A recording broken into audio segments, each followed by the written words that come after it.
Olá, irmãos e irmãs em Cristo! Venho aqui hoje gravar para vocês mais um vídeo do meu canal revelando as profecias da Bíblia. E no vídeo de hoje é pregação especial. A reforma. Como que vai funcionar a reforma?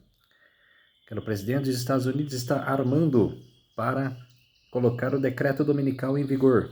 Por isso, o professor Walter Street vai fazer para vocês vai falar mais um pouco sobre esta reforma e por isso vai ser 1 hora e pouquinho de vídeo e eu vou transmitir para vocês o que ele vai dizer, tá? Fiquem atentos no que ele vai dizer e como que isso vai funcionar, tá ok?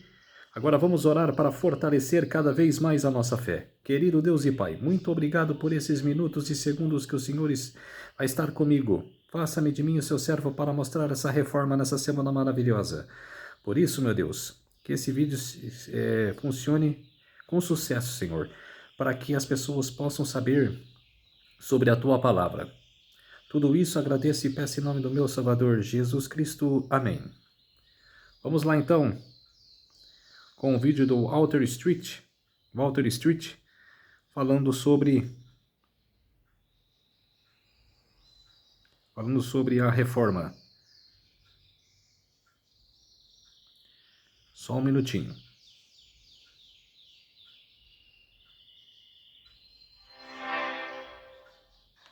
Olá, bem-vindos a mais um episódio de E aí, professor? Oi, Martin. Oi, Walter. Então, por favor, não vamos nos perguntar como estamos. Não, vamos direto ao assunto. Isso, vamos direto ao ponto. Vamos ignorar as coisas sem importância, né? Pular as formalidades? Sim, as formalidades, apresentações, todo o resto. Tá bom. Vamos pular tudo isso e ir direto para a oração e começar o assunto. A oração não dá para pular. Querido Pai Celestial, muito obrigado pela oportunidade. Pedimos que esteja conosco durante esta conversa e ilumine as nossas mentes. Nos abençoe em nome de Jesus. Amém. Amém? Temos falado muito sobre os eventos finais. Temos dito algumas coisas sobre qual é o objetivo, para onde o mundo está indo, também a implementação da marca da besta, e continuamos dizendo essas coisas, mas muitas pessoas ficam confusas, porque outras pessoas dizem, não é isso, a marca da besta é outra coisa. Não é assim, não é assado, é de outro jeito. E aí eu pensei, bom, vamos voltar à palavra de Deus. A palavra de Deus é absolutamente incrível. Ela desenvolve os eventos históricos progressivamente. Então, ao ler a Bíblia, há uma profecia que estabelece uma estrutura, e aí a próxima dá mais explicação, e a outra ainda mais detalhes. Então, é uma revelação progressiva. Mas o problema com a humanidade é que ela se fixa em ideias e ela se apega a essas ideias, mas elas não são o que a Bíblia realmente retrata. Por exemplo, Israel. Os judeus estavam absolutamente convencidos de que a primeira vinda de Cristo seria como a segunda vinda de Cristo. E nem mesmo os discípulos conseguiam tirar essa ideia da cabeça, mesmo após passarem 3 anos e meio com Cristo. Essa ideia estava fixa em suas mentes. E quando isso não aconteceu, eles ficaram atordoados. Foram destruídos por dentro. O alicerce deles ruiu, e eles fugiram como coelhos fugindo de um lobo. Eles não conseguiam entender o que estava acontecendo. E é desse jeito porque as pessoas se apegam a ideias fixas. Então temos que voltar às Escrituras. As Escrituras dizem exatamente o que vai acontecer, como vai se desenvolver. Lemos o livro de Daniel, que o próprio Jesus recomendou, lemos Apocalipse, que expande a situação.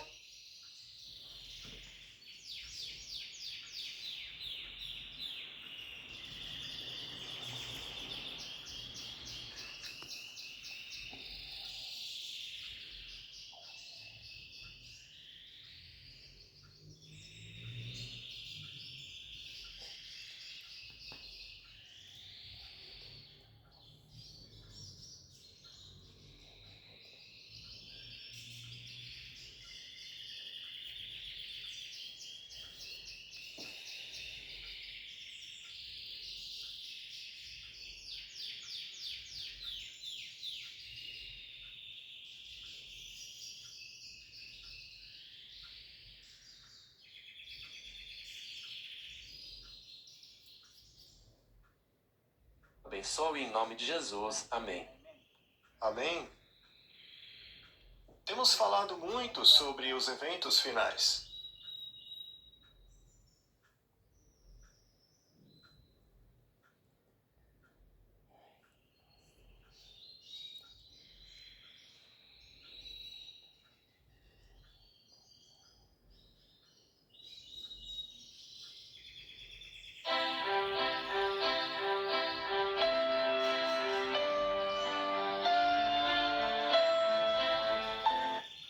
Pensei, bom, vamos voltar à palavra de Deus.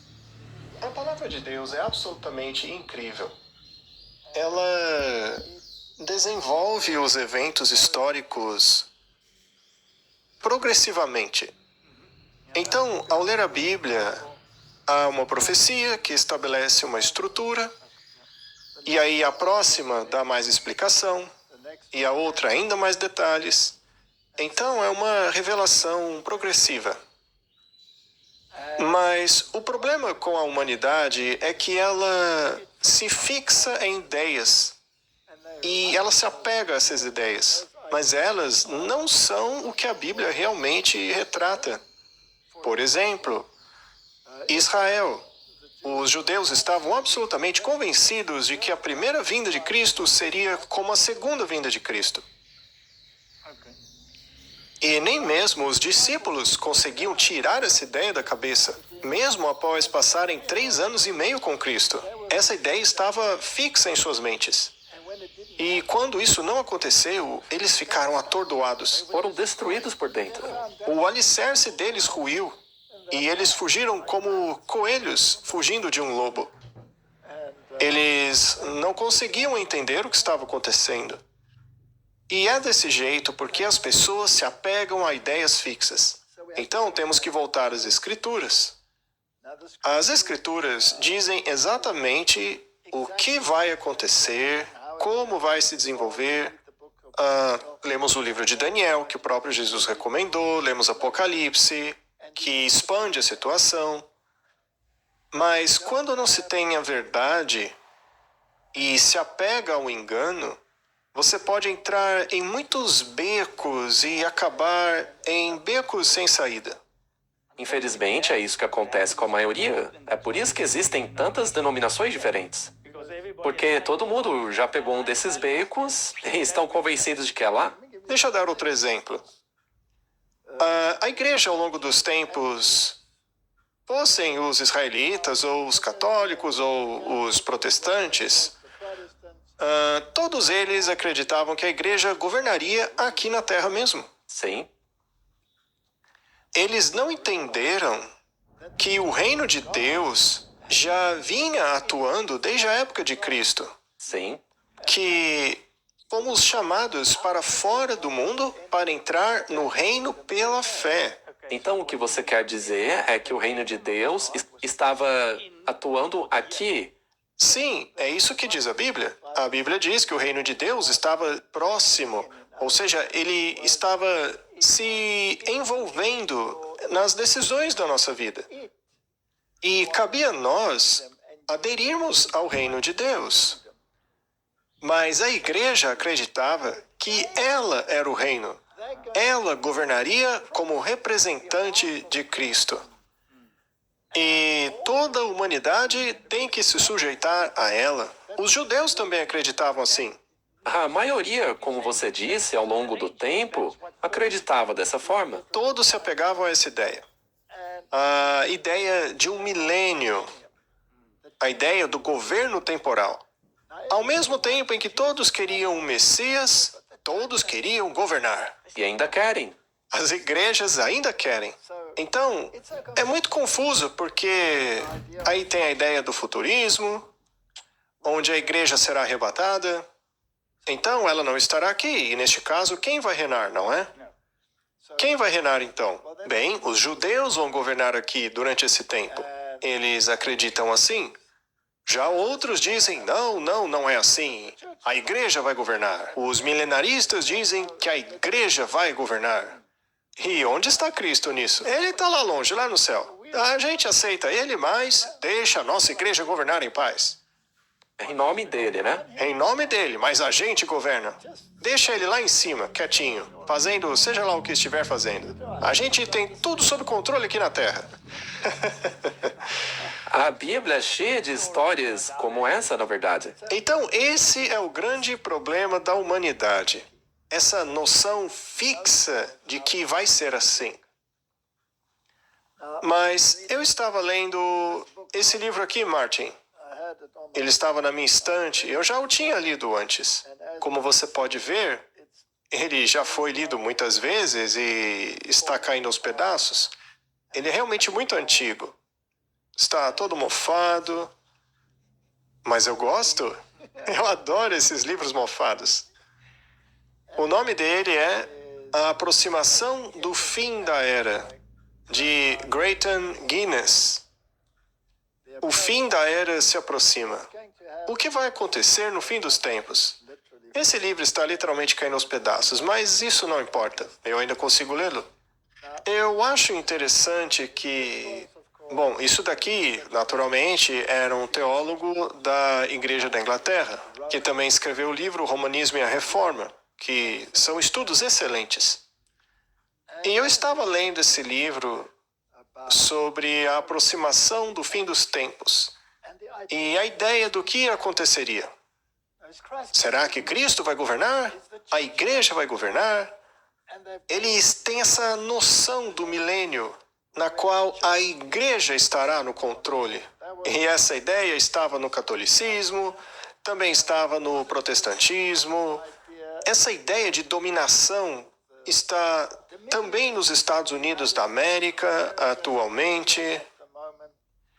Curioso, não é mesmo? Satanás também não teve a mesma ideia? Isso, exatamente. Ele mesmo não queria ser o governante? Exatamente, ele quer ser o governante. Ele quer ser a autoridade máxima aqui.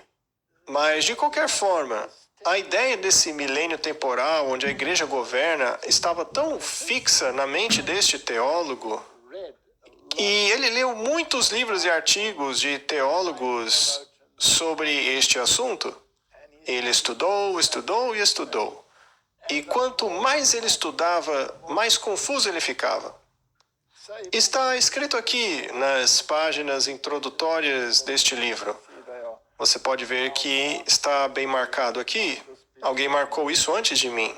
Não sei por que marcaram isso, mas enfim.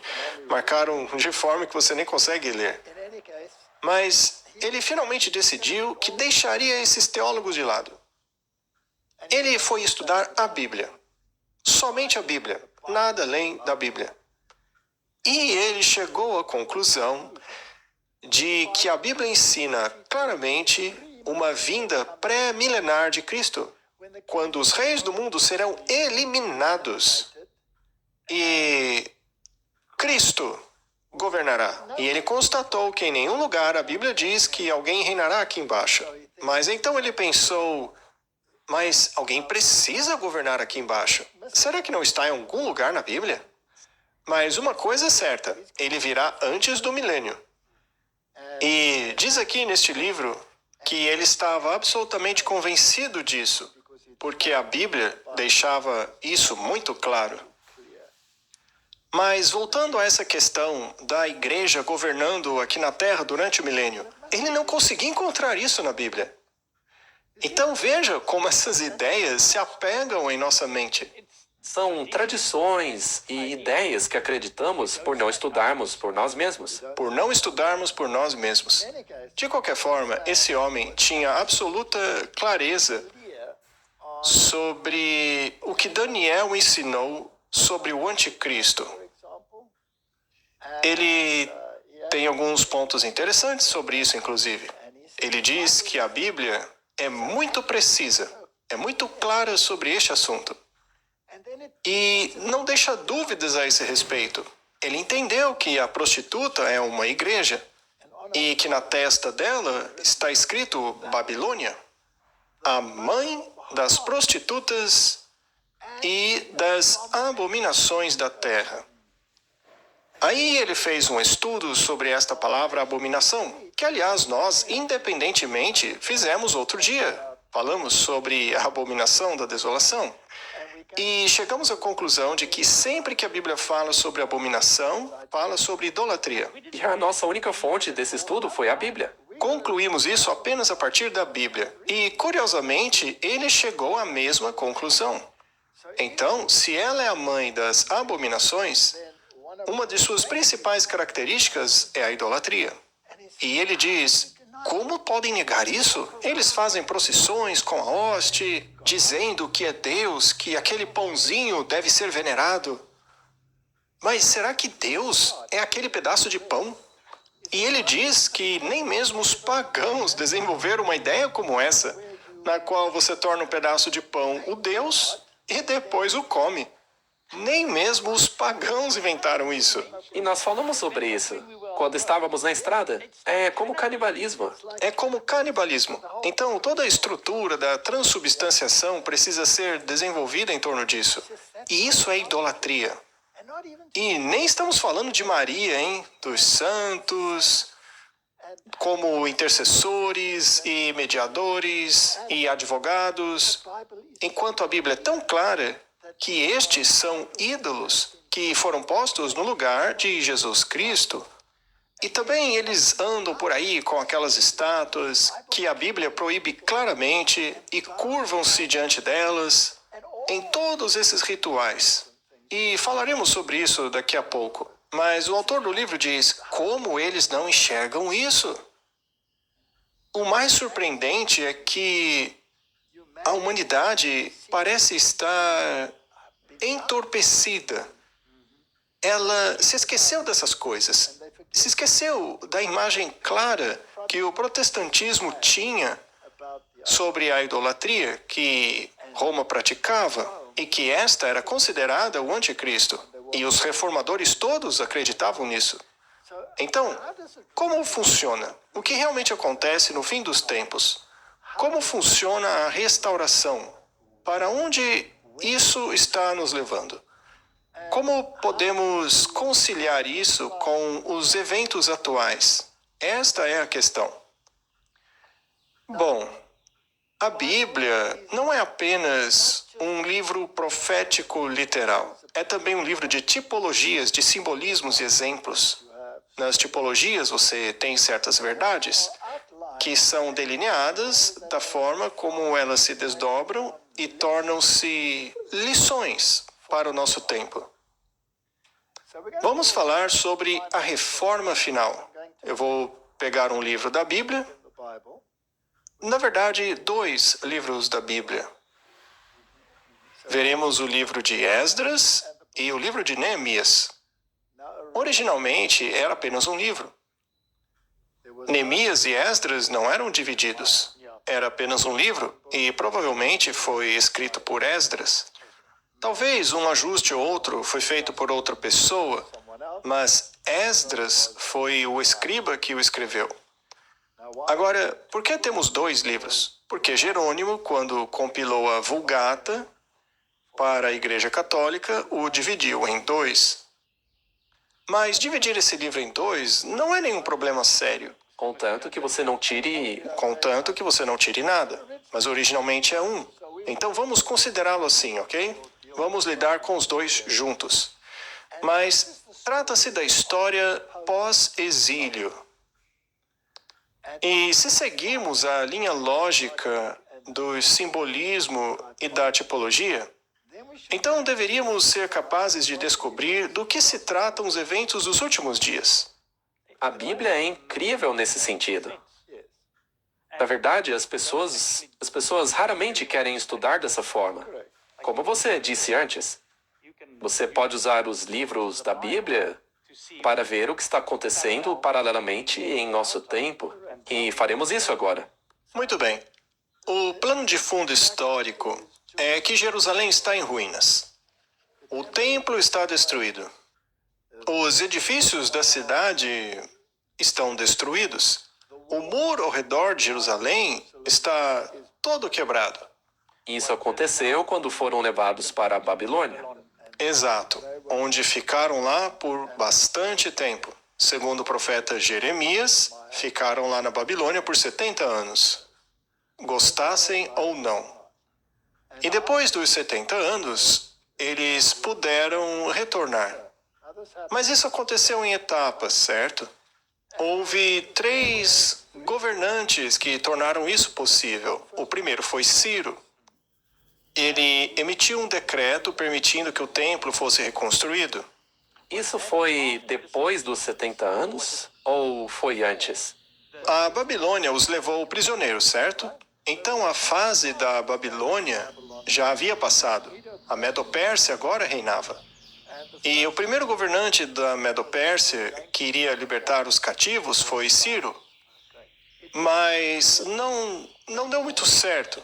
Eles até começaram a reconstruir o templo, mas o trabalho foi interrompido. E então foi necessário um novo impulso. O próximo governante, que iria olhar para a história e descobrir que os medos e os persas fizeram um decreto, e uma vez que eles tinham feito esse decreto, não podia voltar atrás, certo? As leis deles eram imutáveis. Isso mesmo, como a lei de Deus. Ela permanece. E esse governante era o Dario. Ele fez um decreto que o templo poderia ser restaurado. Então havia o templo. Mas e o resto? Bom, agora sim estamos no tempo de Esdras, assim como o de Neemias também. E esta é a restauração do muro, da nação como uma nação independente. Claro, sujeito ainda aos poderes dominantes, mas pelo menos eram novamente uma nação soberana. Mas como isso foi implementado? E isto é uma simbologia do plano de salvação e do reino de Deus. Sim. Muito bem. Então vamos analisar vários aspectos. Vamos chamar isso de a reforma final. Restaurando o que havia sido destruído por causa da apostasia dos israelitas.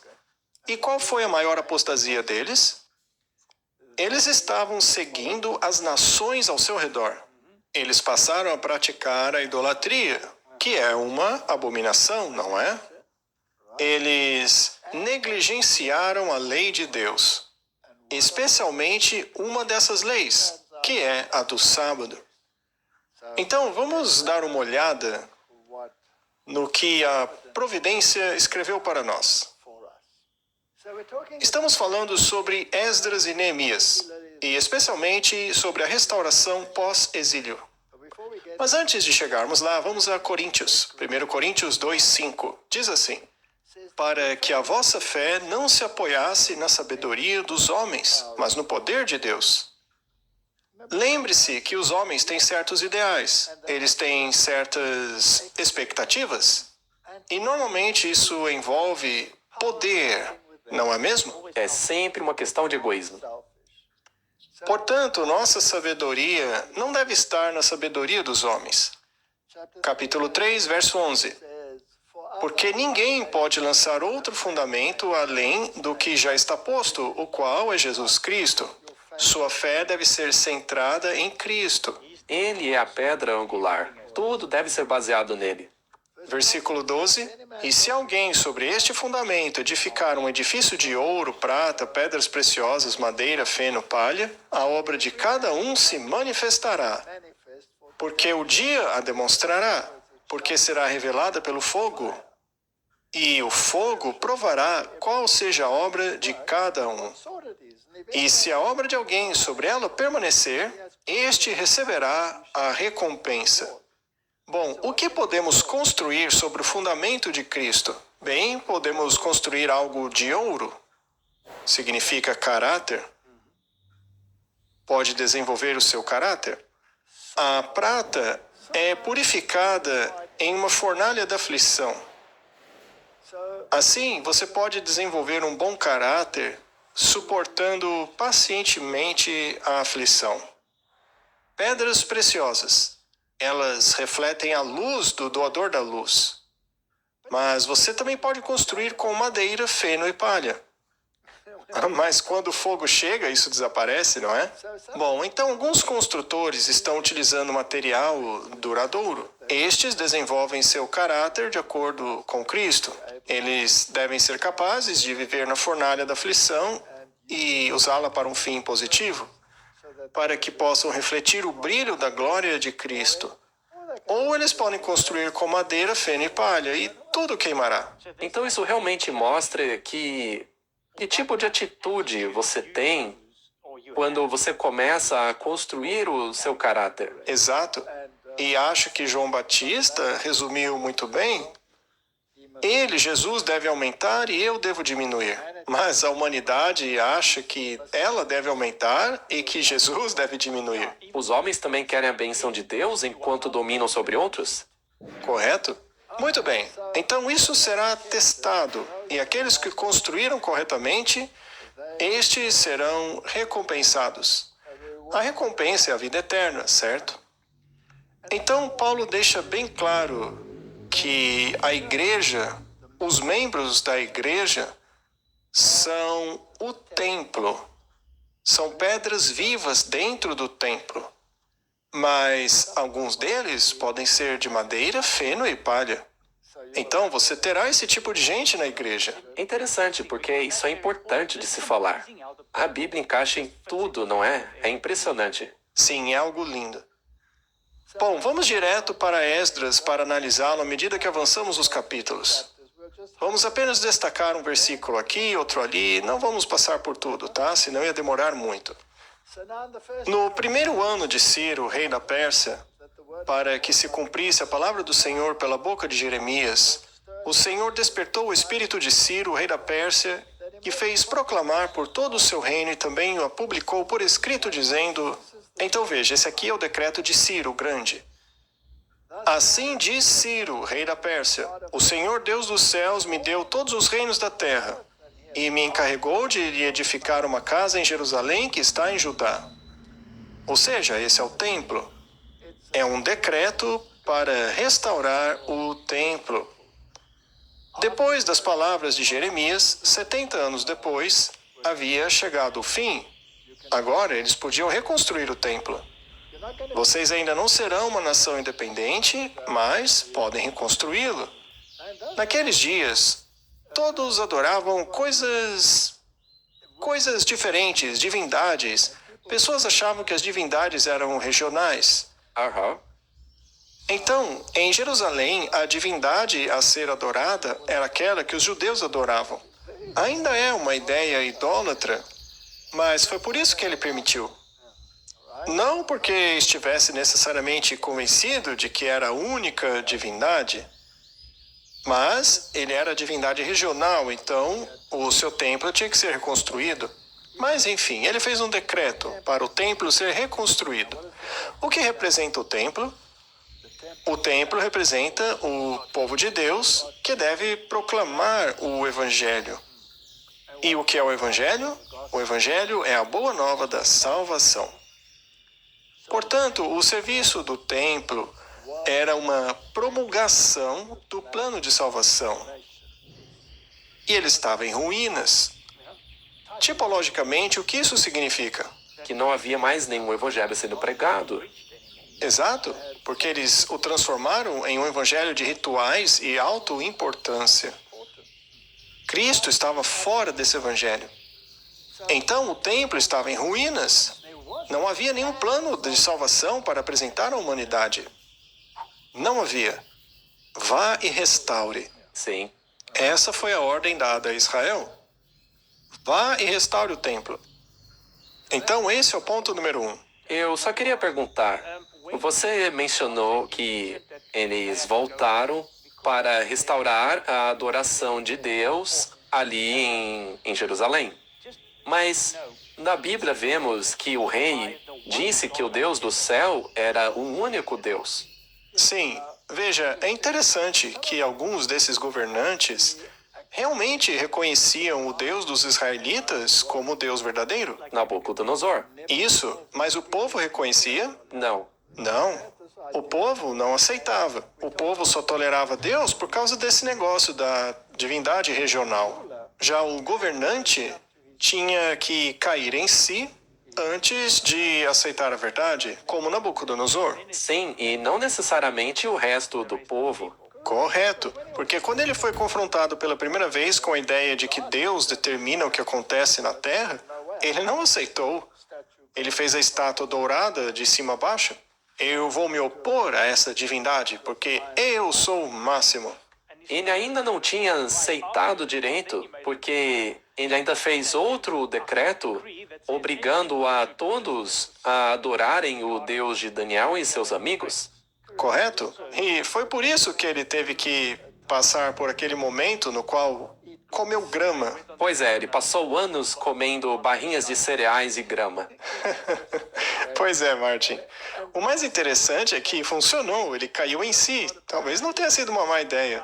Também tem lá o filho pródigo, não é? Que saiu de casa, se afastou do seu pai e quando estava lá com os porcos, também só comia leguminosas. Vegetais, isso? E aí a ficha dele caiu. Não vamos falar muito de vegetais, senão as pessoas vão desligar e parar de assistir. Mas o interessante é isso.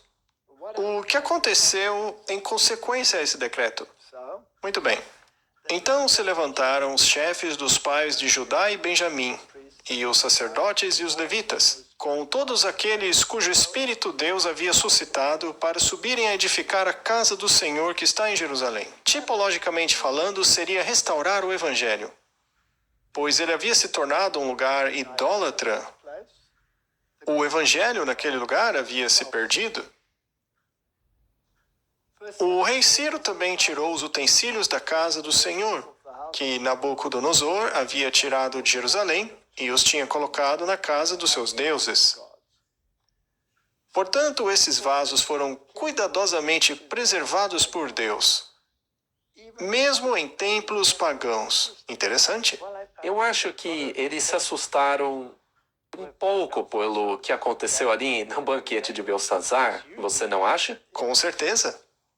E é interessante que aqueles vasos e os ornamentos e os móveis representavam alguma coisa. Eles tinham um valor tipológico e tinham que ser restaurados no seu lugar correto. Então devemos analisar como essa restauração deveria ocorrer. A primeira coisa que eles fizeram, Martin, lemos lá em Esdras 3:2.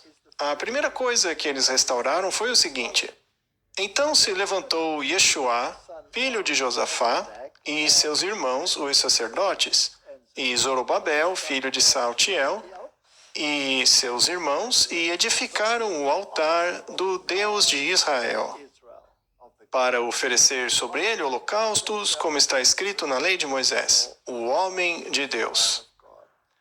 Então a primeira coisa a ser restaurada foi o altar. Sim. O que representa o altar? A crucificação de Cristo. Representa a cruz de Cristo. Então o altar estava em ruínas. Eles acabaram se perdendo nestes sacrifícios e outras questões sem perceber o que tudo isso significava. Restaure o altar. Agora, vamos nos perguntar historicamente.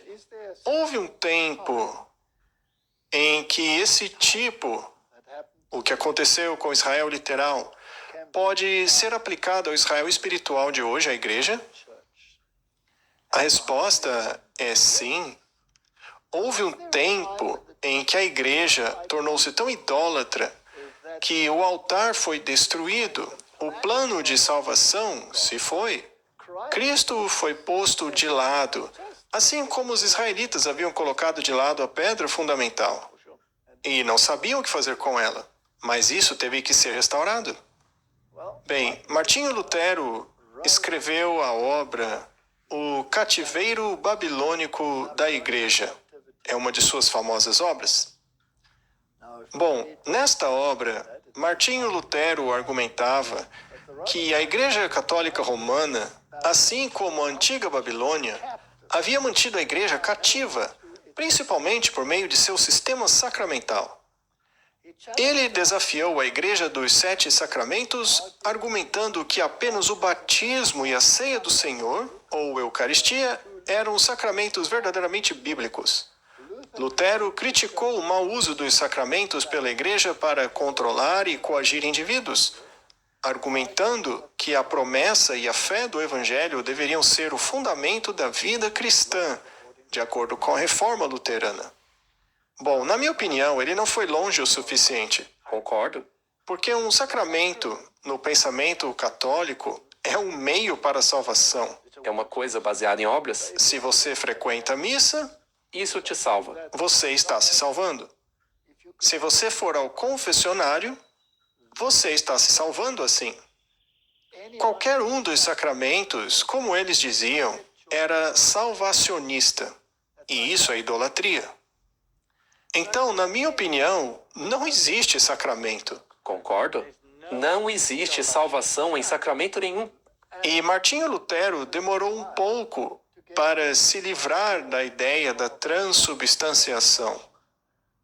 E isso, com certeza, é uma prática idólatra.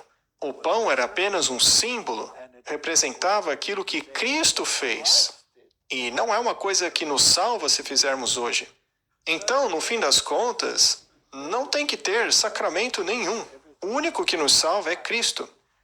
Mas ele descobriu que a Babilônia havia mantido Israel cativo. E assim, Roma, que na Bíblia é chamada de Babilônia, a mãe das prostitutas, manteve a igreja prisioneira. E o altar foi destruído. Então a primeira coisa a ser restaurada é o altar. Foi aí que entrou o protestantismo. Eles se distanciaram da idolatria. Eles jogaram fora as estátuas, o altar de oferendas, trouxe Cristo de volta como o único meio de salvação. O altar espiritual. Exatamente. Então, a reforma final, pós-exílio. Enquanto os judeus estavam exilados na Babilônia, o cristianismo estava exilado no catolicismo romano. Era assim que os reformadores entendiam esta tipologia. Então, a reforma final começa com a recolocação de Cristo no centro da cena. Faz sentido? Totalmente. Muito bem, mas não para por aí. Temos que continuar a ler esse livro? Bom, agora eles estão reconstruindo o templo. O templo representa todo o plano de salvação, lembra-se? Você tinha o pátio externo, a justiça de Cristo cobrindo você quando você entrava pela porta, que é Cristo. Você tinha o altar. Cristo é o cordeiro sacrificial, que deve ser restaurado. Ele vai lavar você, aí você entra no lugar santo, depois no lugar santíssimo. Todo o plano de salvação está exposto ali. E isso tem que ser restaurado. Tudo isso. Sim. Porque a coisa toda, em sua totalidade, é uma referência a Cristo. Tudo é uma coisa só. Correto. Vamos analisar essa restauração pós-exílio. Em outras palavras, o governo pagão católico romano pós-Idade Média. Esdras 3, versículo 8. No segundo ano da sua chegada à casa de Deus em Jerusalém, no segundo mês, Zorobabel, filho de Sealtiel, e Jesuá, filho de Josadaque, e o restante dos seus irmãos, os sacerdotes e os levitas, e todos os que tinham vindo do cativeiro para Jerusalém, deram início às obras dos levitas, de 20 anos para cima, e designaram os levitas da idade de 20 anos para cima para liderarem a obra da casa do Senhor. Ou seja, montaram a estrutura da igreja. Isso é muito importante. Então, tipologicamente, eles colocaram os sacerdotes no lugar, porque o tipo ainda não havia encontrado o antitipo. A oferta tinha que acontecer ainda. Mas se aplicarmos isso à nossa igreja, significa colocando em ordem o que a igreja tem que fazer. Os ministros, o trabalho que eles têm que desempenhar, a proclamação do evangelho, o plano de salvação, tudo isso tem que ser restaurado. É reorganizar a coisa toda. E o que eles fizeram? Eles cantaram juntos, sucessivamente, louvando e dando graças ao Senhor. A reforma protestante criou os grandes hinos da reforma, não foi mesmo? Sim, muitos hinos. Martinho Lutero escreveu hinos. E o que foi que o catolicismo fez? Tudo tinha que ser um mantra, uma coisa mística. era este misticismo, aquele ambiente que cativava as pessoas. Não a mensagem da palavra de Deus. As pessoas eram atraídas pelos sentimentos. Pela emoção. Então aí vem a reforma protestante. E temos esse boom no mundo com relação à música. E os hinos começam a se tornar significativos. Na verdade, cantava-se doutrina, certo? Castelo forte é o nosso Deus. Bom, independentemente de como tudo começou, o protestantismo abandonou o mantra. Sim. Agora, as músicas eram celestiais. Você consegue ver a tipologia aqui? Foi isso que eles começaram a fazer. Eles começaram a cantar, a fazer música. Então, o antítipo teve que criar todo um novo inário para o cristianismo, a fim de afastar-se de mantras e ave-marias. Quantas vezes a Ave Maria foi cantada na posse do presidente Trump, Martin? Você viu? Foi cantado o tempo todo. Sempre que há um grande evento, você ouve Ave Maria. O que isso tem a ver com o evangelho, não é? Nada. Não tem nada que ver. Muito bem. E qual foi a motivação deles? Porque ele é bom e sua misericórdia dura para sempre sobre Israel. E todo o povo gritou com grande alegria, louvando ao Senhor, porque foi lançado o fundamento da casa do Senhor. A fundação. Não se pode estabelecer outra fundação além de Jesus Cristo. Você consegue ver a restauração? Isso é um pós-exílio. Mas muitos dos sacerdotes, levitas e chefes das casas paternas, homens idosos que tinham visto a primeira casa, quando os alicerces desta casa foram lançados diante dos seus olhos, choraram em alta voz, enquanto outros gritavam de alegria. Então houve alegria e lágrimas. Você acha que houve alegria e lágrimas na Reforma Protestante? Claro que sim. Foi um alívio. Não tinham mais que se submeter ao Vaticano com a sua pompa. Michelangelo, isso e aquilo.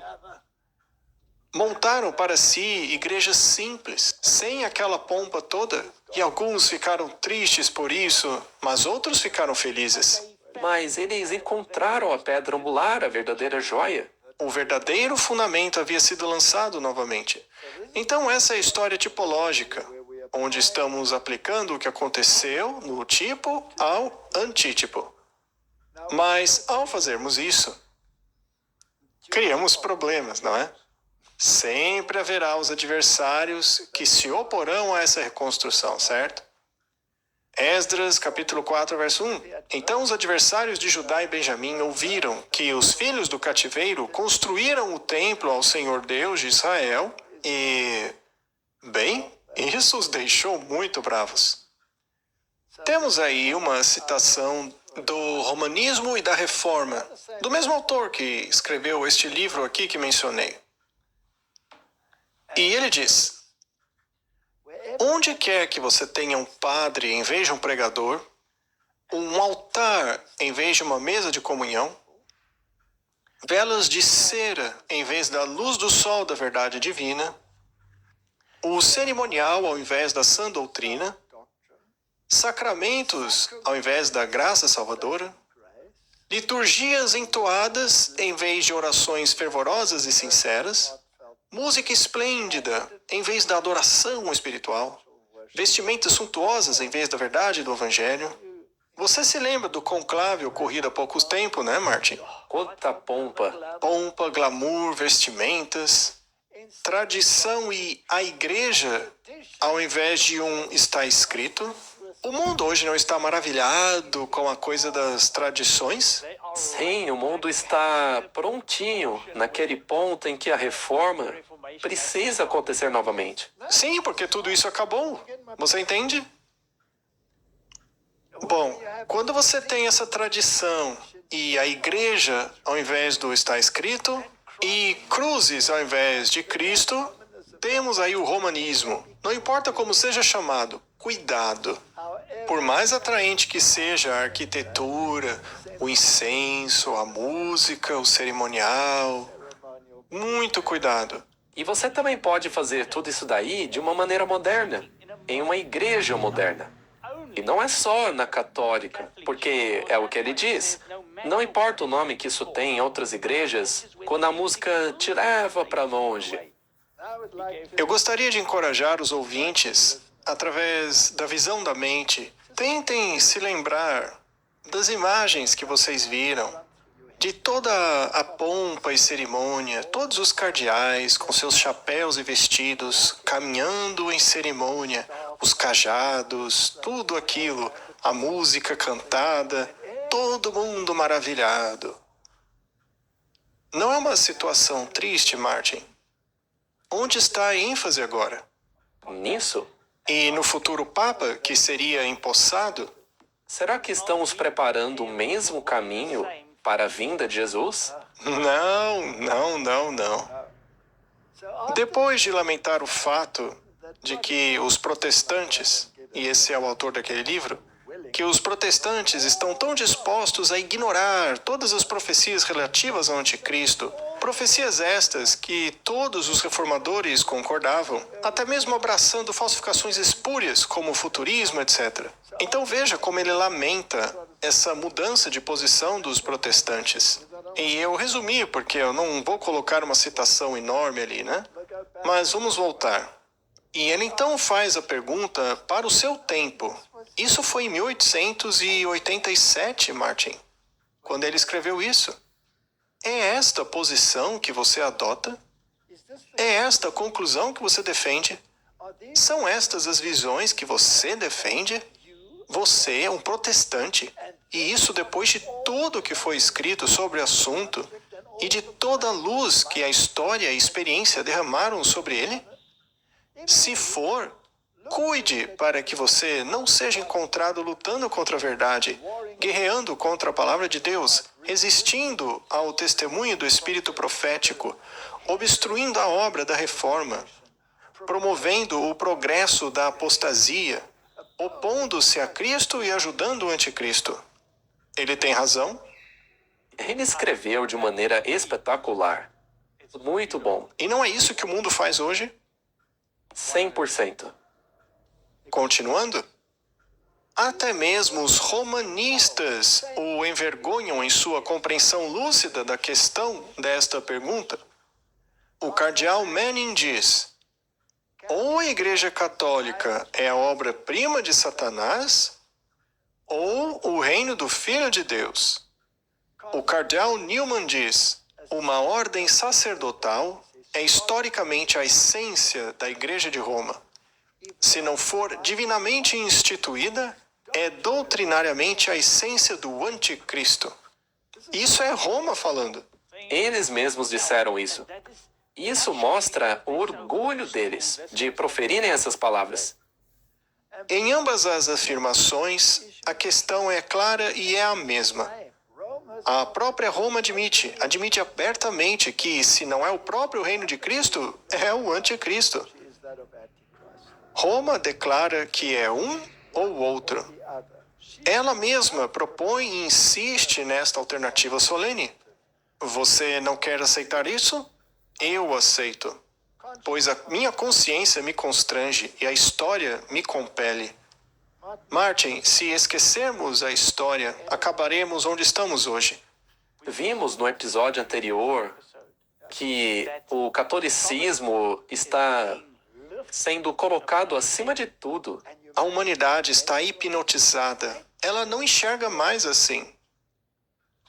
Muito bem, vamos continuar na nossa tipologia. O próximo decreto foi o decreto de Dario. Como o trabalho estava paralisado, não estava progredindo como deveria, e Martin, foi exatamente o que aconteceu na reforma, sabe? Ela demorou? Houve uma estagnação, aí foi necessário um novo impulso.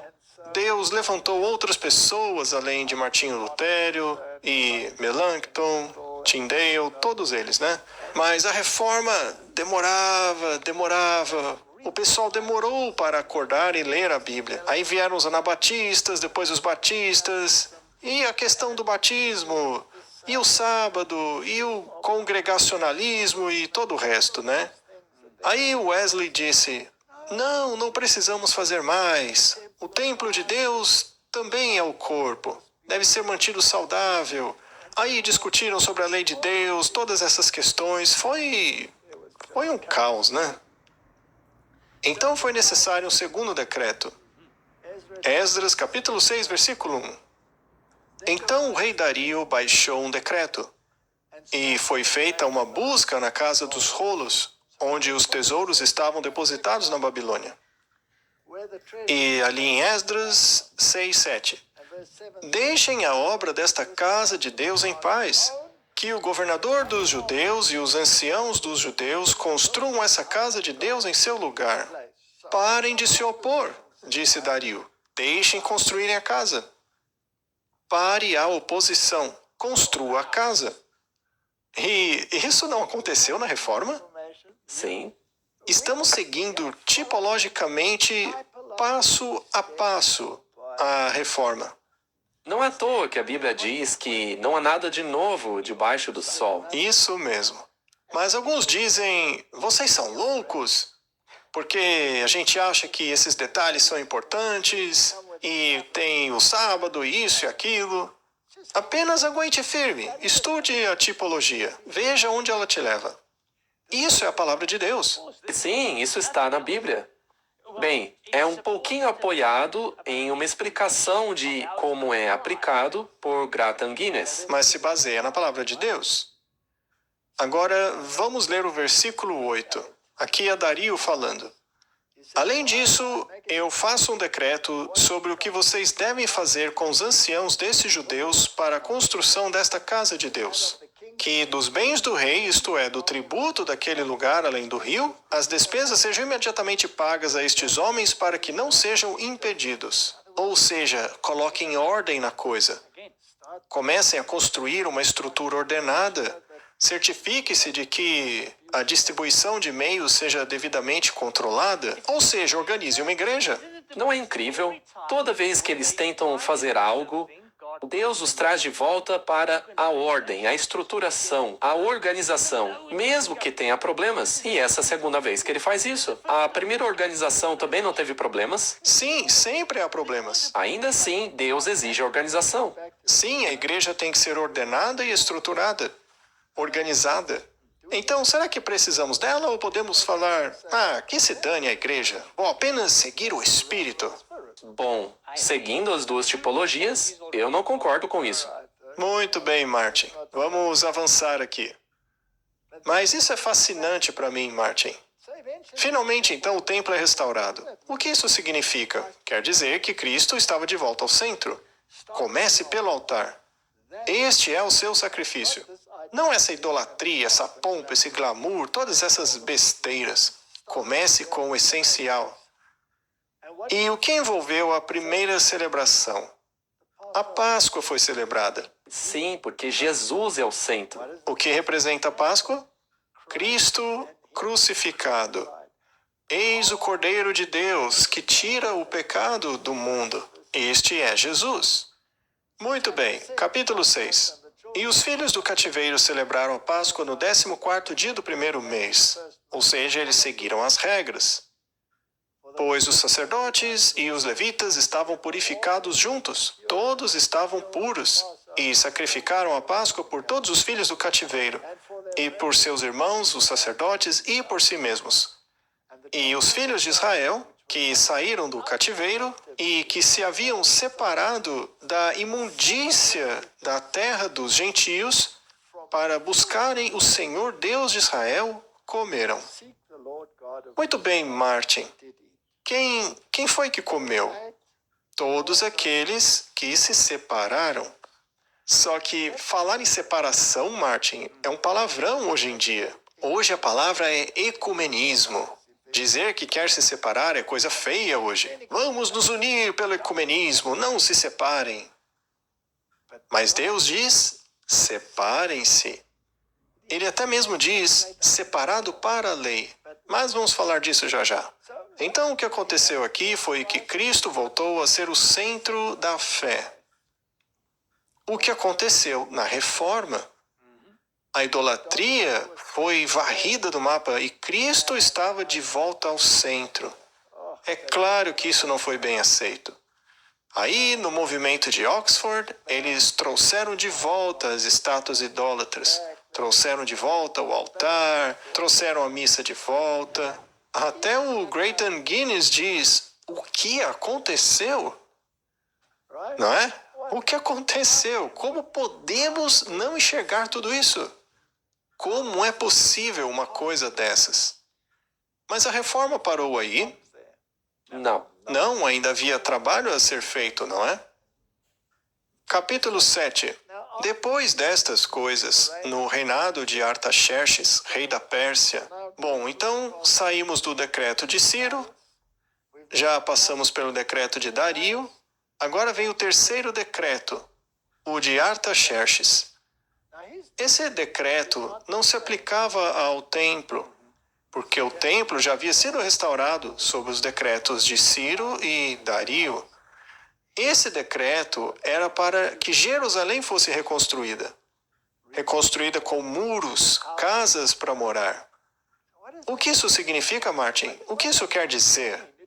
Não pode estar apenas na Bíblia como um simples fato histórico que, deveria ter uma reconstrução de prédios ali. Bom, eles tinham colocado Cristo no centro, mas algo tinha que ser acrescentado. Exato.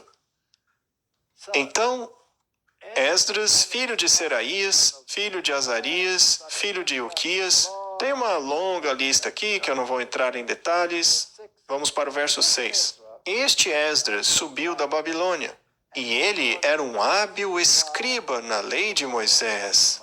Ou seja, Martin, agora voltamos à Bíblia. A Bíblia é central. A palavra de Deus é um ponto central. Sola Escritura. E como Roma reagiu a isso?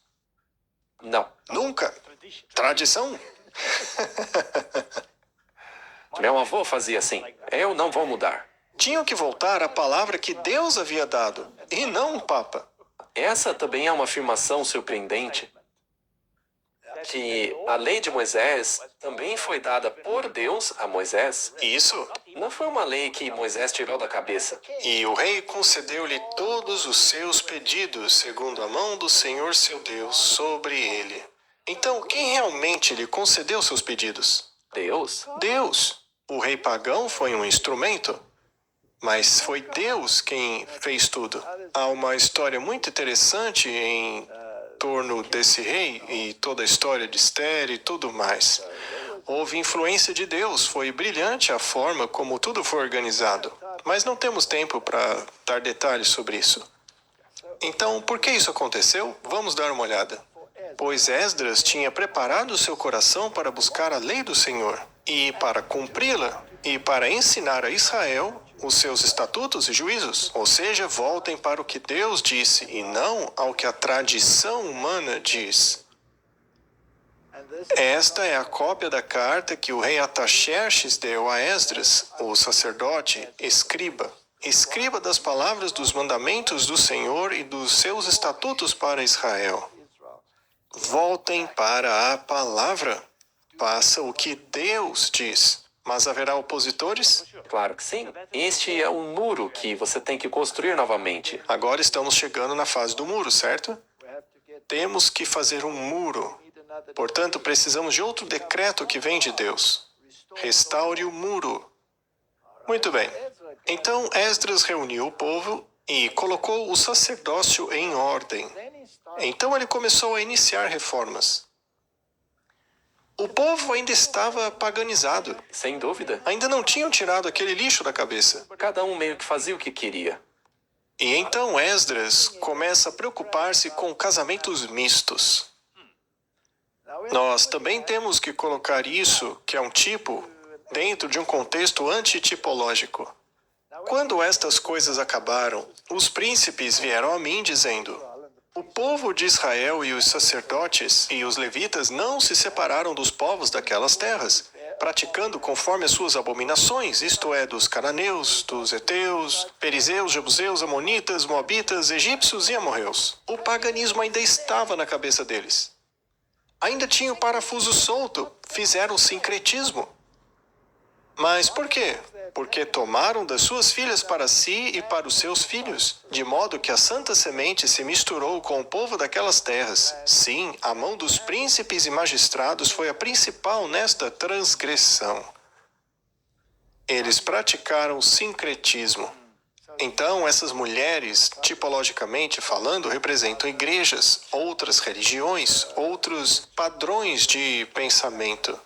E ao se misturar com eles, você tem o sincretismo. E isso é um problema.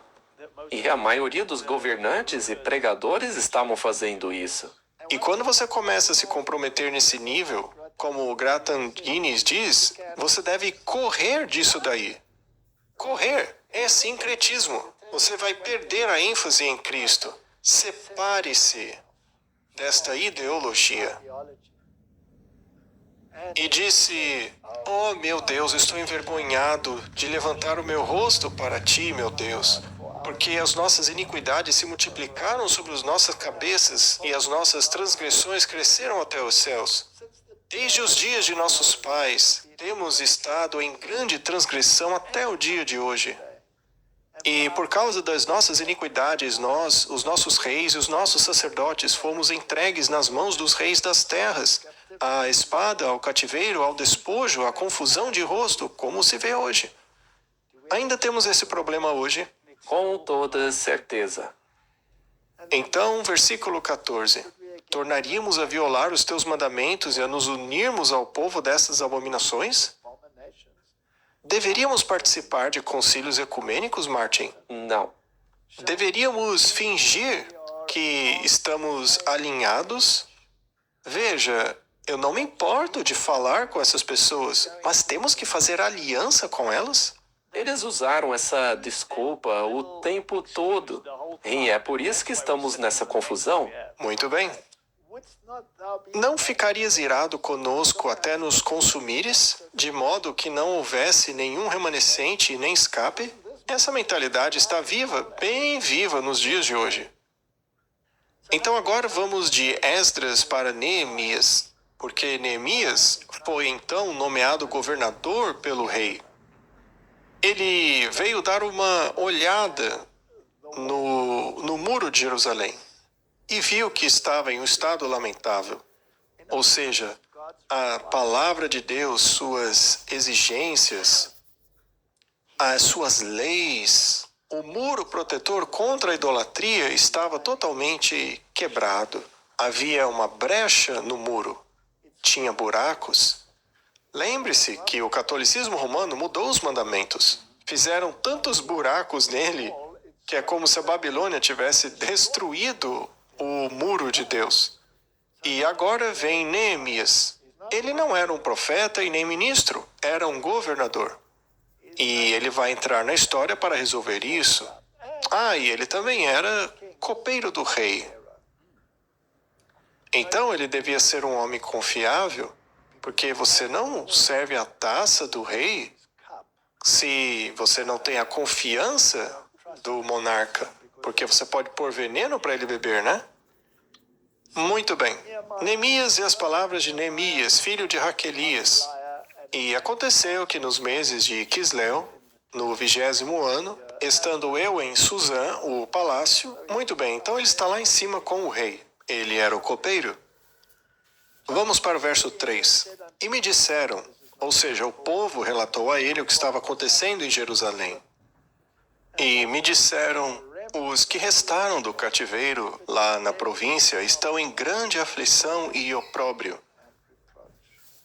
O muro de Jerusalém também está derrubado, e as suas portas queimadas a fogo. Bem, o muro representa a proteção. Havia um muro ao redor do templo, representava a justiça de Cristo. Justiça é fazer o que é certo. Eu vim para fazer a tua vontade, ó meu Deus. Representa a lei. O portão representa o portal, que é Cristo, que convida para a sua retidão, o que significa retornar à harmonia com a lei. É isto que está sendo retratado tipologicamente aqui. E como naquele tempo, o remanescente que ficou fora de Babilônia, está em aflição porque tudo está um caos? Está um caos. Os 10 mandamentos foram totalmente obliterados por uma cultura pagã. E eu disse, rogo-te, Senhor Deus dos céus, Deus grande e terrível, que guardas a aliança e a misericórdia para com os que te amam e guardam os seus mandamentos. Você vê a tipologia aí? Então, Martin, será que nós estamos loucos ao dizer que temos que guardar os mandamentos? Claro que não. Não como meio de salvação, porque pela lei ninguém será salvo. Mas porque Cristo nos salvou, o resultado dessa salvação é a harmonia com a lei. Tudo isso mostra que primeiro se coloca Cristo no centro das coisas e depois vem o muro. Perfeita análise. Muito bem. Isaías 58:12 diz que isso iria acontecer em algum momento no futuro, porque lembre-se, ele estava antes do exílio. O texto diz assim, e os que saírem de ti edificarão os lugares antigamente assolados. Tu levantarás os fundamentos de muitas gerações, e serás chamado reparador de brechas, restaurador de veredas para habitar. Todo governo tem uma lei. O reino de Deus tem uma lei. E estava destruída. Precisava ser restaurada. É incrível como as pessoas querem aceitar a Cristo como Senhor, mas não querem a lei do Senhor. Não, eles não querem construir o muro. As pessoas não querem o governo de Jesus. Elas querem governar elas mesmas. Fique aí no céu, Jesus. A gente cuida do governo aqui. Tudo bem, o Senhor nos salvou, Jesus, agora a gente cuida do resto, tá? É isso mesmo. Muito bem, então Neemias vai e inspeciona o muro. Agora, a oposição é tão grande que ele tem que fazer isso à noite. Ai, Martin, olha só que ponto chegou. Teve que fazer à noite. E houve um período de nossa história chamado a Idade das Trevas. Era um período tão escuro que eles foram com pequenas tochas, olhando para a parede e disseram, será que não deveríamos guardar os mandamentos? Wesley disse isso. O Karlstadt disse, e o sábado? Tem um buraco nesse muro aqui. Aí eles ficaram chateados. Com o seu próprio povo.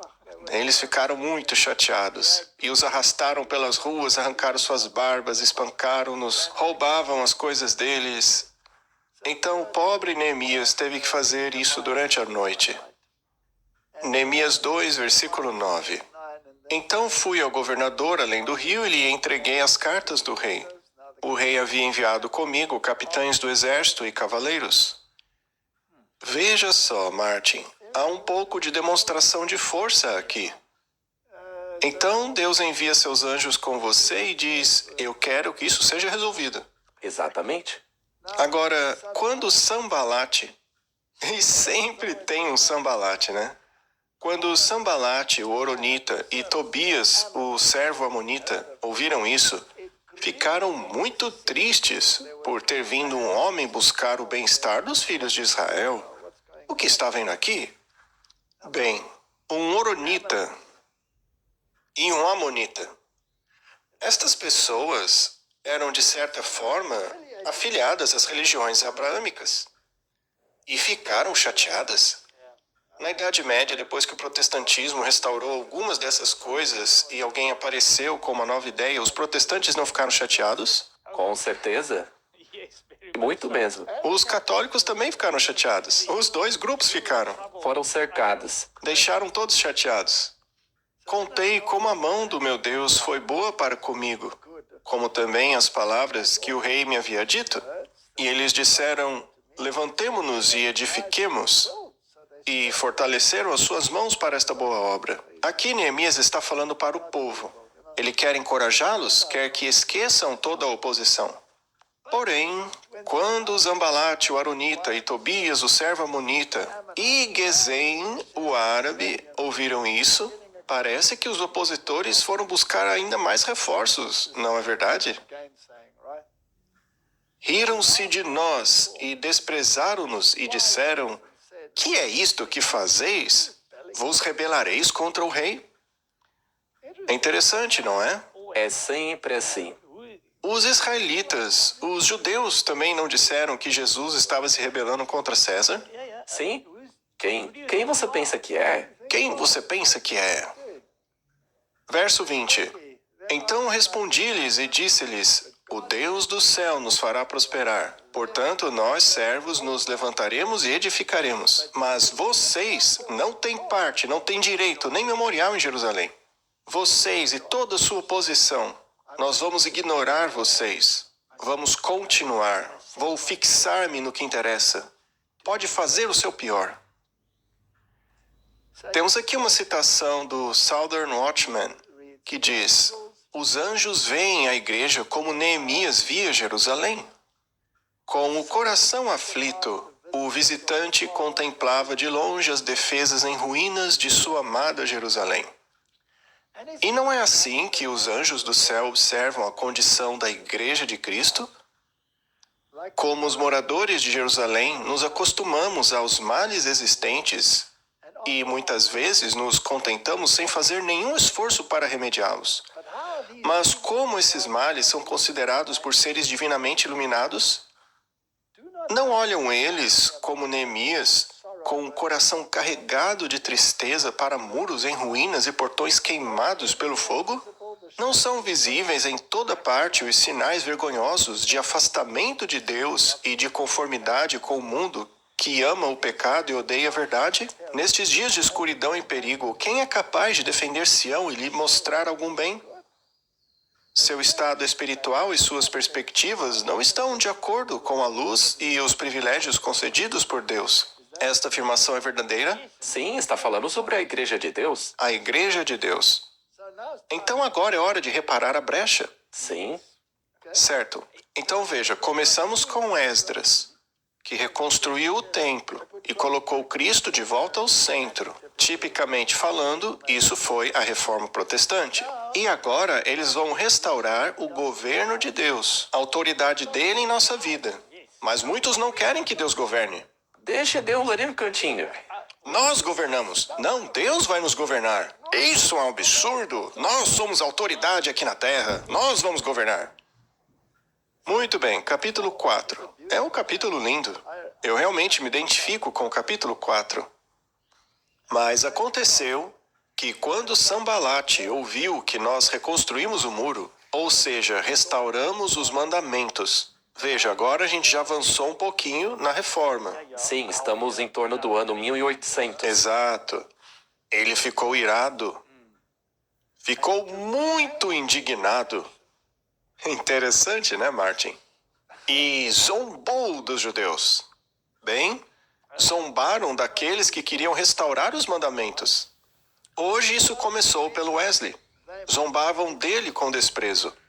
Depois, os adventistas, que foram ridicularizados com desprezo, porque incluíram o sábado nos mandamentos. Mas chegaremos lá. E falou diante de seus irmãos e do exército de Samaria. Olha só o exército se envolvendo. E disse: quem são esses fracos judeus? Fortificar-se-ão? Sacrificarão? Acabarão com tudo num só dia? Farão reviver as pedras dos montes de escombros que foram queimados? E Tobias, o amonita, estava ao lado dele. Tem uma aliança aqui. Claramente. E disse: o que eles edificarem, até mesmo se uma raposa subir, derrubará o seu muro de pedras. Isso é muito parecido com o catolicismo e o protestantismo, aliando-se contra aqueles que querem reparar a violação. É uma comparação perfeita. É exatamente isso. E lembre-se, Sambalá era de Samaria, e Samaria era puro sincretismo. Isso é o catolicismo. Muito bem. E Tobias, o amonita, estava ao lado dele, e estavam juntos. Verso 4. Ouve, ó nosso Deus, porque somos desprezados, e faze recair o seu opróbrio sobre a sua cabeça, e entrega-os por presa na terra do cativeiro. Esta foi a oração de Neemias, e essa deve ser a nossa oração. Como foi que eles reconstruíram? Eles tinham a espada em uma mão e uma pá de pedreiro na outra. Portanto, eu coloquei nas partes mais baixas, atrás do muro, e nos lugares mais altos, e coloquei o povo segundo suas famílias, com suas espadas, as suas lanças e os seus arcos. E levantei e olhei, e disse aos nobres, aos líderes e ao restante do povo: não tenham medo deles. Lembrem-se do Senhor, que é grande e terrível, e pelejem por seus irmãos, seus filhos, suas filhas, suas mulheres e suas casas. Estamos em guerra? Sim. Aqueles que edificavam o muro e aqueles que carregavam as cargas, todos eles com uma mão faziam a obra e com a outra mão seguravam uma arma. Martin, veja só, eu tenho aqui uma ótima arma. Esta é a nossa arma. Hoje a nossa missão é lutar pelo Senhor, mas ao mesmo tempo construir um muro forte para Ele. Estamos construindo o muro. Não podemos parar de reconstruir o muro. Mas isso trará oposição, a oposição do catolicismo e do protestantismo. Sambalat e Tobias vão se aliar contra nós. E até mesmo dentro do muro haverá oposição. Pura verdade, Martin. Nós já vamos falar sobre isso. Essas tipologias são incríveis. Eu amo. Muito bem. Então, Satanás ainda usa desprezo e escárnio. Isso aí é de um comentário bíblico. E diz assim: a experiência de Neemias se repete na história do povo de Deus neste tempo. Ora, ora, ora. Então veja, é uma confirmação do que estamos dizendo. Aqueles que trabalham pela causa da verdade descobrirão que não podem fazer isso sem excitar a ira dos seus inimigos, tanto de dentro como os de fora. Isso porque alguns de dentro estão construindo com madeira, feno e palha. Exato. Embora tenham sido chamados por Deus para a obra na qual estão engajados, e seu caminho seja aprovado por Ele, não poderão escapar da reprovação e do escárnio.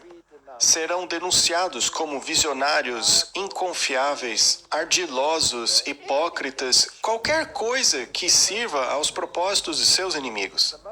As coisas mais sagradas serão representadas sob uma luz ridícula, a fim de divertir os ímpios. Uma pequena dose de sarcasmo, unido à inveja, ciúme, impiedade e ódio, é suficiente para excitar a alegria do escarnecedor profano. E esses bufões presunçosos aguçam a engenhosidade uns dos outros e encorajam uns aos outros em sua obra blasfema. O desprezo e o escárnio são de fato dolorosos para a natureza humana, mas devem ser suportados por todos os que são fiéis a Deus. A política de Satanás é desviar as almas da obra que o Senhor lhes confiou. Sabe, Martin, tenho recebido muitas mensagens de ódio ultimamente. Eu estava pensando exatamente nesta parte. Walter White, bandido ou mocinho? Eles escrevem coisas assim. É interessante. O problema é que, quando eu leio isso, eu vejo esses acusadores. Sim, eles estão em toda parte. E eu vejo o espírito que os está conduzindo. Porque, como já dissemos aqui, essas pessoas querem construir o reino de Deus aqui nessa terra. Eles se consideram as autoridades e governadores. Sim, é exatamente isso. Então vamos continuar esta saga, porque está ficando muito interessante. Da mesma forma, ao mesmo tempo, eu disse ao povo: cada um com o seu servo deve alojar-se em Jerusalém, para que durante a noite possa ser um guarda para nós e trabalhar durante o dia. Precisamos estar em Jerusalém. E o que representa Jerusalém? O povo de Deus. Martin, temos que ficar na igreja. É claro. Mas na igreja só tem gente perfeita? Claro que não. E veja, em nenhum momento dessa história, Neemias disse para o pessoal ir embora de Jerusalém. Afinal, Jerusalém estava cheia de apostasia, o muro derrubado e tudo mais. Então vamos embora disso. E hoje muitos vão embora e ficam do lado de fora de Jerusalém. Portanto, nem eu, nem meus irmãos, nem meus servos, nem os homens da guarda que me seguiram, nenhum de nós tiramos as roupas, exceto para lavá-las. Olha só. Isso é lindo. Que tipologia é essa, Martin? 1 Pedro 1,13. Portanto, cingindo os lombos do vosso entendimento, Sede sóbrios e esperar inteiramente na graça que se vos oferece na revelação de Jesus Cristo. Portanto, Martin, essa tipologia tem um significado mais profundo. Em Lucas 12:35, estejam cingidos os vossos lombos e acesas as vossas candeias. Guarde as suas vestes de justiça, que é a justiça de Cristo. Se quiser lavá-las, lave-as no sangue. Exato. Muito bem, a conspiração contra Neemias. Ah, Martin, as conspirações. Não tem conspiração, né? Para eles, somos apenas teóricos da conspiração. Neemias 6, versículo 1. E aconteceu quando Sambalate, Tobias e Gesem, o árabe, e o resto dos nossos inimigos... Olha, Martin, está ficando mundial o negócio. Será que também será assim conosco?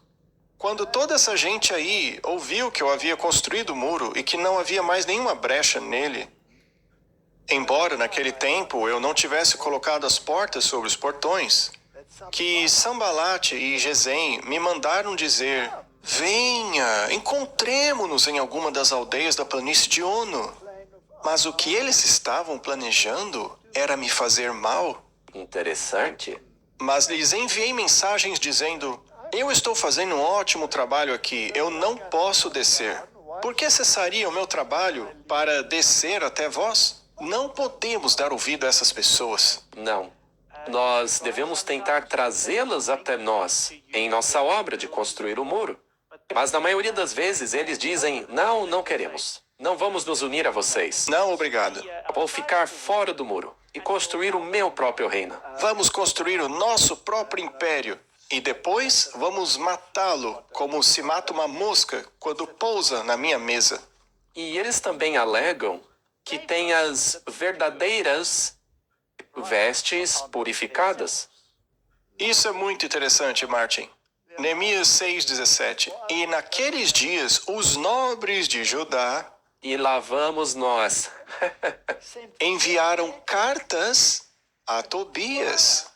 Sim, pessoas do próprio povo. E Tobias, por sua vez, enviou cartas para eles. Martin, as cartas nos concílios ecumênicos estavam a todo vapor. E eu li algumas. Lamentamos por Neemias estar irritando vocês. Nós pedimos desculpas. Na história, Neemias disse a Sambala, que representa o prelado católico de hoje: não, eu não vou até você.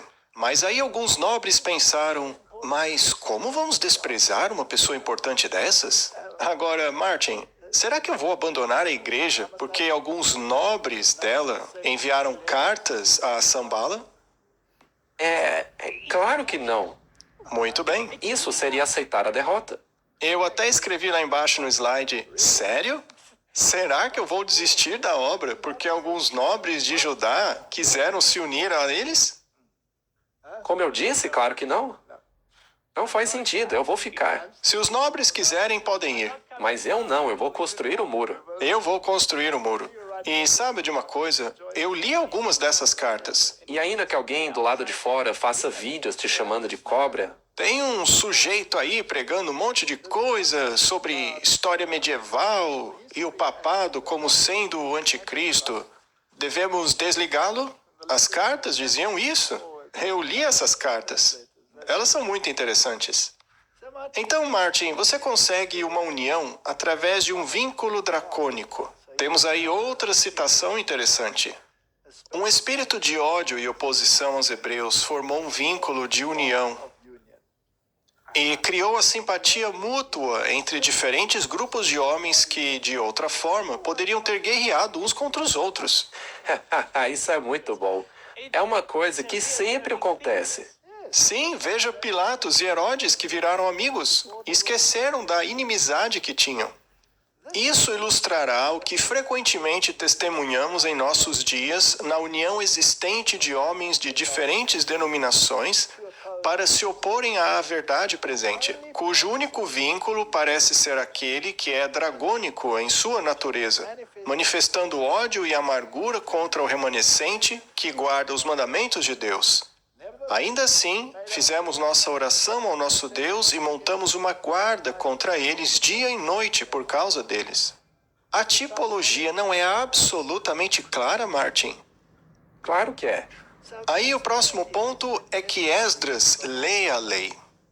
Por que ele fez isso, Martin? Capítulo 8, verso 1. E todo o povo se reuniu como um só homem até a rua que estava diante do portão das águas. E falaram ao escriba Esdras que trouxesse o livro da lei de Moisés, que o Senhor havia ordenado a Israel. E Esdras, o sacerdote, trouxe a lei perante a congregação, tanto de homens como de mulheres, e de todos os que podiam ouvir com entendimento no primeiro dia do 7º mês. Então eles montaram um palanque, um pouco alto, para que todos pudessem vê-lo, e disse: ouçam o que diz a palavra de Deus. E se você tiver meio neurônio, obedeça o que diz esta palavra. E os que tinham entendimento ouviram. E isso deixou Sambalá e Tobias irritadíssimos, porque não podem ir contra a palavra. A palavra do Senhor é claríssima. Eu sou o Senhor. Eu não vim revogar a lei.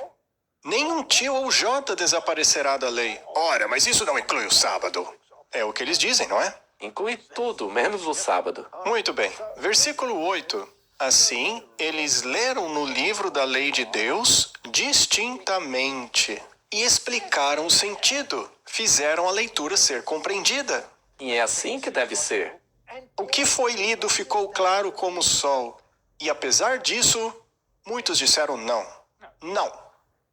Não se encaixa com os meus planos. Não. O ministério que eu conduzo é o perfeito. Pode continuar na sua igreja apóstata. Tá bom, então vá embora e leve suas cartas para Tobias. Mas o que eles fizeram, Martin? Eles celebraram a festa das barracas. Onde estamos agora na história? Isso deve ser um pouco antes de irmos para o céu, porque representa a vinda de Cristo. O que acontece agora? E no segundo dia se reuniram os chefes dos pais da casa do povo, os sacerdotes, os levitas, Esdras, os escribas, para entender as palavras da lei. E acharam escrito na lei que o Senhor havia ordenado por intermédio de Moisés que os filhos de Israel habitassem em cabanas na festa do 7º mês, que representava a saída dos israelitas do Egito, que por sua vez representa também a nossa saída deste mundo para o céu. E a descendência de Israel se separou de todos os estrangeiros. Isso será difícil para qualquer um hoje em dia. E se pôs de pé e confessou os seus pecados e as iniquidades de seus pais. E levantaram-se nos seus lugares e leram no livro da lei do Senhor, seu Deus, 1/4 parte do dia. E a outra 4ª parte confessaram e adoraram ao Senhor, seu Deus. E por tudo isso fazemos um pacto firme e o escrevemos. E os nossos príncipes, os levitas e os sacerdotes o selaram. Martin, haverá príncipes e levitas e sacerdotes que farão uma aliança. Com certeza. Alguns vão apoiar a reconstrução, querendo que as coisas entrem nos eixos. Mas outros vão escrever cartas para Tobias. E daí? É problema deles. Deixa eles escreverem as cartas. Capítulo 12. E na dedicação do muro de Jerusalém, eles procuraram os levitas de todos os seus lugares para trazê-los a Jerusalém para celebrar a dedicação com alegria, tanto com ações de graça como com cânticos, com símbolos, com saltérios e harpas. Não foi o que aconteceu quando descobriram a centralidade de Cristo? Exatamente. E não podia ser de outra forma. Quando você realmente entende que Cristo está no centro, então você deixará de lado todas as outras coisas. Quando você descobre os princípios do governo dele e quer entrar em harmonia com isso, você não vai celebrar com cânticos e harpas? Isso é natural. Muito bem, Martin. Agora, qual será a reforma final? De acordo com essa tipologia, vamos fazer um passo a passo e ninguém vai poder dizer que não é a palavra de Deus. É como aquele texto lá. Faz sentido. Muito bem. Então chegamos ao último capítulo, Neemias 13. E naquele dia eles leram o livro de Moisés na audiência do povo. E nele foi achado escrito que os amonitas e os moabitas não deveriam entrar na congregação de Deus para sempre. A menos, é claro, que se convertam. Sim, Ruth era uma moabita. eles não podem entrar como amonitas. E isso, não queremos amonitas aqui, nem moabitas. Seus deuses ficam do lado de fora. Se quiserem entrar, entrem como povo de Deus, passando a obedecer à lei dele. Aí sim são bem-vindos. Mas quem quiser continuar se apegando a ideias amonitas e moabitas, fiquem do lado de fora. Não queremos ecumenismo, não queremos paganismo. Não faremos concessões. Continuando. E Eliasibe, o sacerdote que tinha supervisão da câmara da casa do nosso Deus, era aliado de Tobias. Que era amonita. O que está acontecendo aqui? Então o sacerdote se aliou a Tobias e preparou para ele uma grande câmara, onde outrora se depositavam as ofertas de cereais, o incenso, utensílios, dízimos do trigo, do vinho novo, do azeite, que se ordenava que fossem dados aos levitas, aos cantores, aos porteiros e às ofertas dos sacerdotes, ou seja, nas finanças do templo. Exatamente, era onde ficavam os dízimos, as ofertas e todo o restante. Que ideia genial, não? Ah, lá está ele, o amonita, com suas ideias amonitas, administrando as finanças da igreja. Mas é claro que isso não aconteceria hoje, né? Não, claro que não. Vamos continuar lendo. Neemias 13, versículo 7. E eu, chegando a Jerusalém, fiquei sabendo do que Eliasabe fizera com Tobias, preparando-lhe uma câmara nos átrios da casa de Deus. Imagine a reação de Neemias. Como fizeram isso? E isso me entristeceu muito. Sim, Martin, essas coisas vão nos indignar. Isso é normal.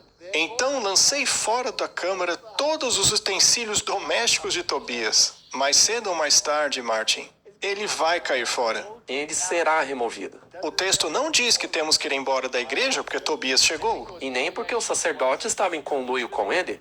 Exato, quem tem que sair não é a gente, é ele. É óbvio. Não existe uma tipologia aí. Com certeza. Martin, isso é fascinante. E aí vem a reforma final.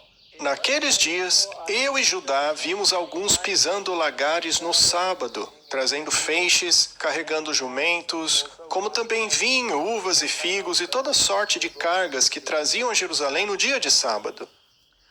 E eu testifiquei contra eles no dia em que vendiam mantimentos. Também habitavam ali homens de Tiro. Estes representam a economia mundial. E eles estavam lá, em Jerusalém, que traziam seus peixes e toda a mercadoria e as vendiam no sábado aos filhos de Judá em Jerusalém. Então eu contendi com os nobres de Judá, contra quem ele brigou, Os nobres. e disse a eles: que mal é este que fazeis, profanando o dia de sábado? Não fizeram assim os vossos pais, e não trouxe o nosso Deus todo este mal sobre nós e sobre esta cidade? Contudo, vós aumentais a ira sobre Israel, profanando o sábado. E ele tirou aquele povo dali, e consagrou aquela área ao redor de Jerusalém. Fez dali um lugar santo, e disse aos comerciantes: se cruzarem esta barreira, terão que lidar com as consequências.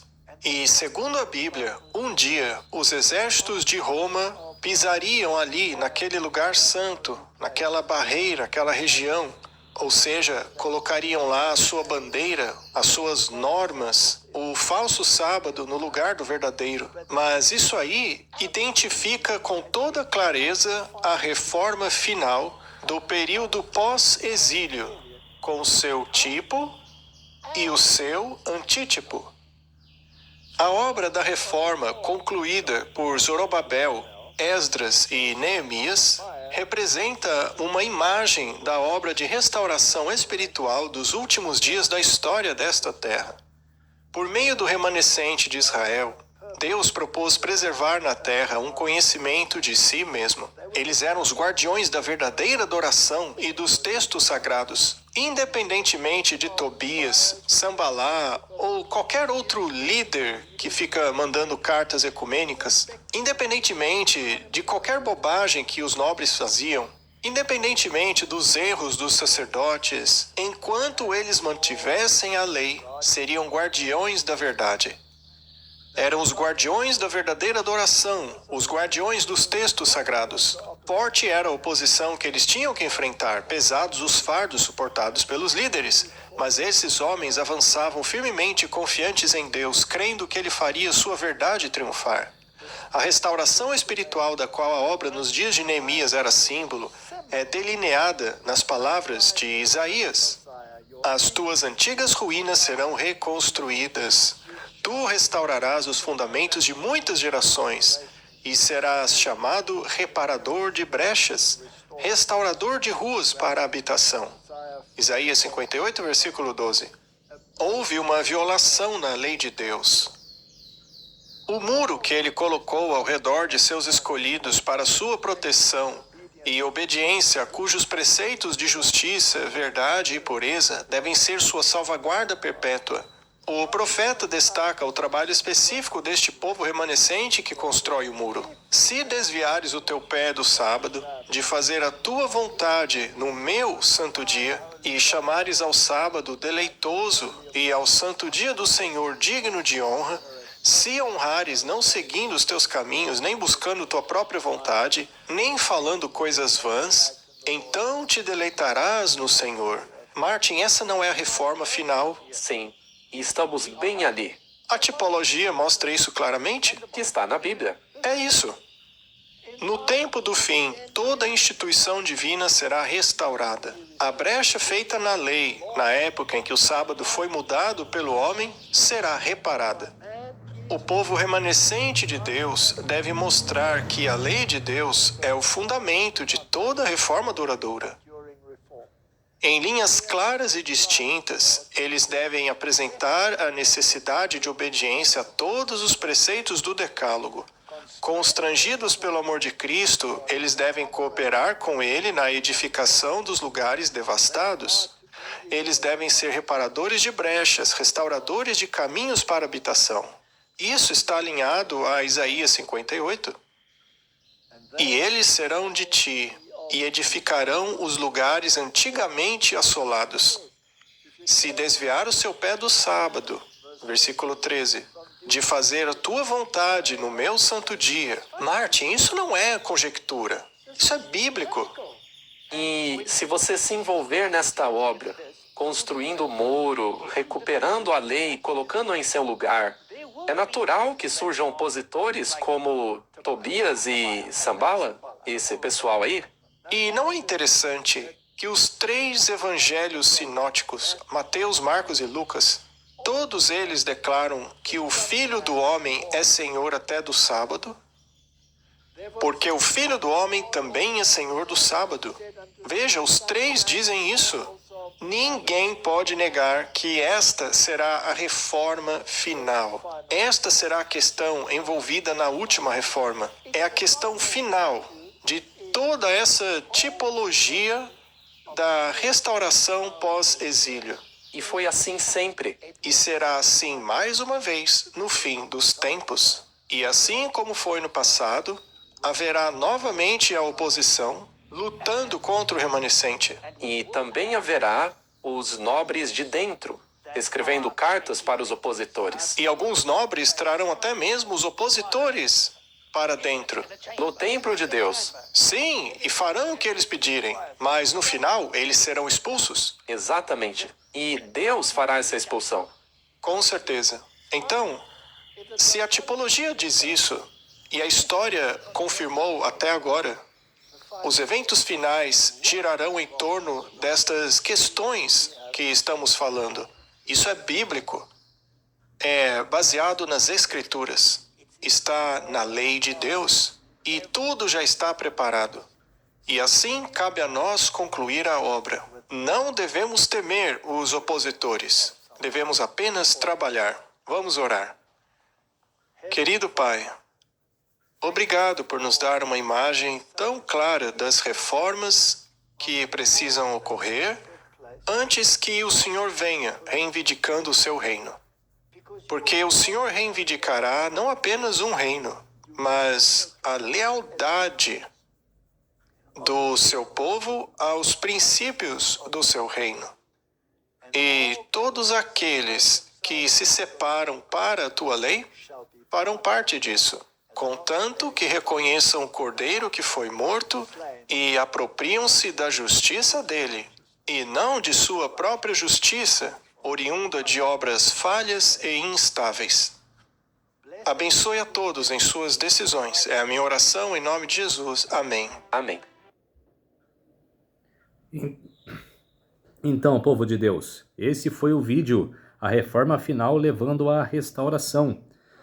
Você viu que até o professor Walter Strait está sendo xingado nas redes sociais. Tem pessoas que humilham ele nas redes sociais, falando que ele é louco, falando que ele tem que ser preso, falando que ele está alucinado por dizer a verdade.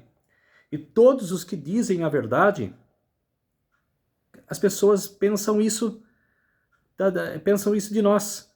Então, quer dizer, não tenha medo. Se até o próprio Salvador, Jesus Cristo, foi martirizado, foi xingado, foi morto, quem somos nós para não sermos?